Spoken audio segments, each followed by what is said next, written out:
So I just painted this sign with the apple barrel paint, which is a quick drying paint, and to black it out because it was my Halloween sign.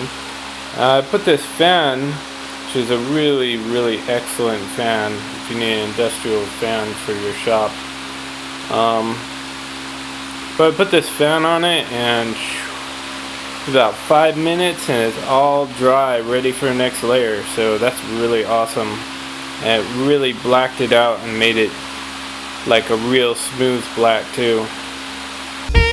Another thing that's really awesome about this apple barrel paint is that it doesn't have any fumes coming off of it. I mean, if you open it up and put it right under your nose, there's a little bit of fumes, but you're not going to get a head change off of this. You don't need to wear a respirator even when you're painting a big, large area like this.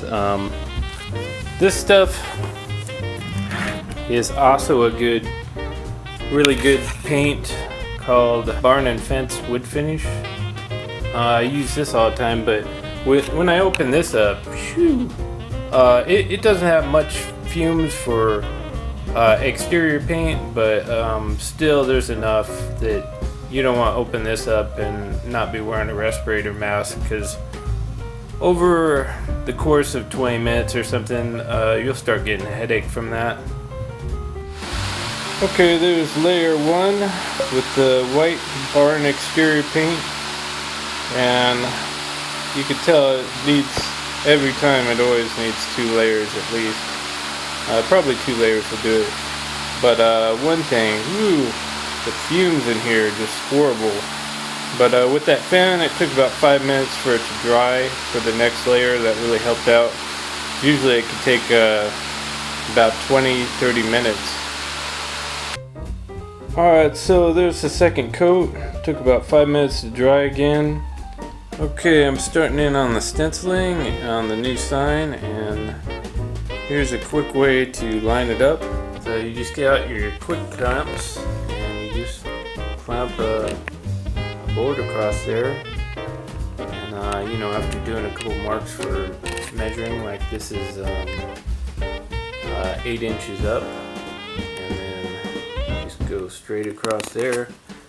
And then you're just gonna line all your letters up one at a time, and starting from the center, I made a little mark about where the A is and started moving outwards. Found out it took up the whole space.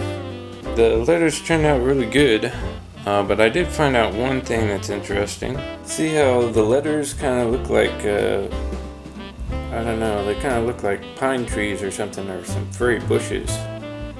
So anyways, it turns out when you're doing the blotting technique and you're not using black, like the red turned out pretty good, pretty solid, but some of these lighter colors, you're really going to see the blots, which is really strange. So with black I wasn't having that problem, but with colors, especially light colors, you're probably going to end up with kind of a little blotty stuff inside the letters. But regardless, it looks pretty good, and I still got a little bit more to do.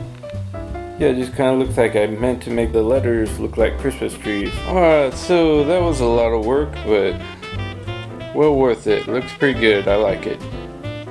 Also, remember, if you made any lines on there with a pencil, be sure and have a really good eraser handy, and just erase the lines right off of there. Right here I had lines and just erased them away, and it didn't mess up the paint, so that's usually how I do it. Okay, right here's a little ad that I did on either side. These stencils came with a period and commas and quotations and things like that. I just used one of the periods for to make the little berries.